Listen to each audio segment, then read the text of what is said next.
নমস্কার, আপনারা দেখছেন ওঙ্কার বাংলা। আপনাদের সঙ্গে রয়েছে আমি সৌমি। নজর রাখবো গুরুত্বপূর্ণ খবরের দিকে। বিধানসভা নির্বাচনের আগে ফের বিস্ফোরক মন্তব্য অর্জুন সিং এর। কর্মীদের ঝান্ডার সঙ্গে ডান্ডা রাখার নিদান দিলেন বর্ষিয়ান এই বিজেপি নেতা। চাঞ্চল্য রাজনৈতিক মহলে। জেলার উদ্যোগে বৃহস্পতিবার বীজপুর বিধানসভা এলাকায় অনুষ্ঠিত হয় পরিবর্তন যাত্রা। সেই মঞ্চ থেকেই বিতর্কিত মন্তব্য করেন ব্যারাকপুর লোকসভা কেন্দ্রের প্রাক্তন সাংসদ অর্জুন সিং। সভায় বক্তব্য রাখতে গিয়ে অর্জুন সিং বলেন, এবার ঝান্ডার সঙ্গে ডান্ডাও রাখতে হবে।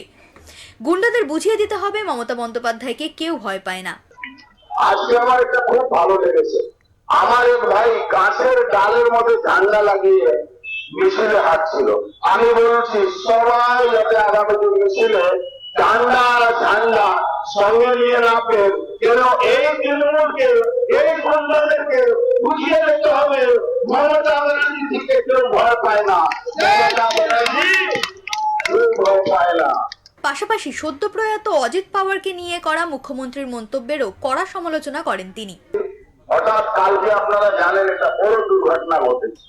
একজন ডেপুটি সিএম অজিত পাওয়ার প্লেন অ্যাক্সিডেন্টে মারা গেছে। মমতা ব্যানার্জি বলে না না আমি প্লেনে উঠবো না।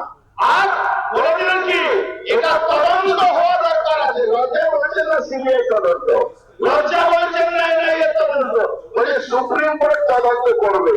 দিদিমণি, সুপ্রিম কোর্ট আপনার তদন্ত করছে, 3 তারিখে বুঝতে পারবেন যে আপনি